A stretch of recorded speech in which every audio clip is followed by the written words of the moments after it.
एक छोटे से शहर में 4 दोस्त रहते थे, आरव, कबीर, समीर और विवान। बचपन से लेकर जवानी तक चारों हर जगह साथ दिखाई देते थे। पूरे शहर में उनकी दोस्ती की मिसाल दी जाती थी। लोग कहते थे, अगर सच्ची दोस्ती देखनी हो तो इन चारों को देखो। लेकिन लोगों की नजर सिर्फ उनकी मुस्कान दिखती थी। उनके दिलों में छिपे राज किसी को दिखाई नहीं देते थे। बचपन में चारों ने एक दूसरे का साथ देने की कसम खाई थी, मगर जैसे जैसे उम्र बढ़ी, लालच, ईर्ष्या और सफलता की चाह भी बढ़ने लगी। आरव चाहता था कि शहर का सबसे बड़ा व्यापारी वही बने। कबीर का सपना था कि लोग सिर्फ उसी का नाम लें। समीर चाहता था कि उसके पास सबसे ज्यादा पैसा हो।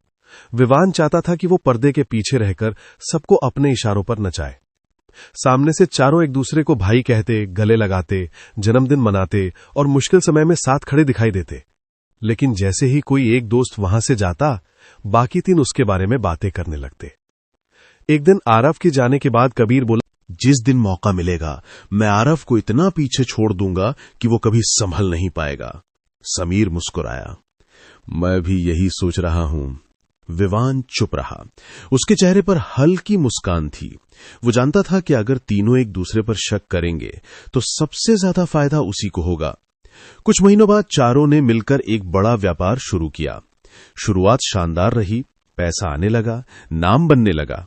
लेकिन अब हर दोस्त चाहता था कि पूरा मुनाफा सिर्फ उसी के हिस्से में आए। आरव ने कंपनी के कुछ कागज अपने नाम करने की कोशिश की। कबीर ने बैंक से जुड़ी जानकारी छिपानी शुरू कर दी।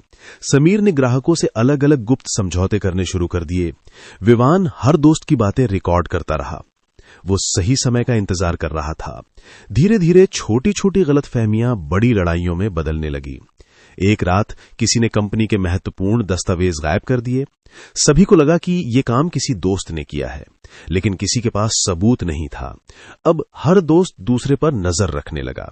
मोबाइल रिकॉर्डिंग, गुप्त मुलाकातें, झूठे वादे और छिपी हुई योजनाएं हर दिन एक नई साजिश जन्म ले रही थी।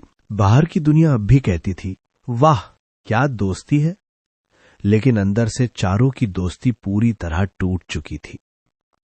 सबसे बड़ा झटका तब लगा जब एक दिन कंपनी का पूरा पैसा गायब हो गया। चारों ने एक दूसरे पर आरोप लगाए। पुलिस जांच शुरू हुई। जांच में धीरे धीरे सच सामने आने लगा।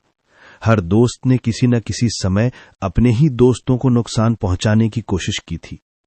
किसी ने झूठ बोला था, किसी ने भरोसा तोड़ा था, किसी ने लालच किया था और किसी ने सबको एक दूसरे के खिलाफ भड़काया था।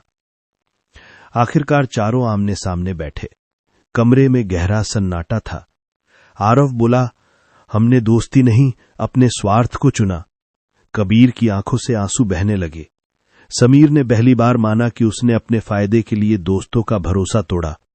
विवान ने स्वीकार किया कि उसने सबसे ज्यादा साजिशें रची और दूसरों के शक का फायदा उठाया। चारों के पास अब पैसा नहीं था, व्यापार खत्म हो चुका था, नाम मिट चुका था, लेकिन सबसे बड़ा नुकसान दोस्ती का था। कई महीनों बाद चारों उसी पुराने मैदान में मिले जहां बचपन में साथ खेलते थे। कोई किसी से नजर नहीं मिला पा रहा था। आखिरकार आरव बोला, हम हार पैसे से नहीं, अपने चरित्र से गए हैं। चारों ने एक दूसरे से माफी मांगी। इस बार गले मिलते समय कोई दिखावा नहीं था, उनकी आंखों में पछतावा था। उन्हें समझ आ गया था कि जिस दोस्ती के पीछे साजिश छिपी हो, वो ज्यादा समय तक टिक नहीं सकती। कहानी का संदेश, सच्चा दोस्त वो नहीं जो सिर्फ सामने प्यार दिखाए। सच्चा दोस्त वो है जो आपकी गैर मौजूदगी में भी आपका सम्मान करे। जिस दोस्ती में भरोसा मर जाता है, वहां रिश्ता सिर्फ दिखावा बनकर रह जाता है।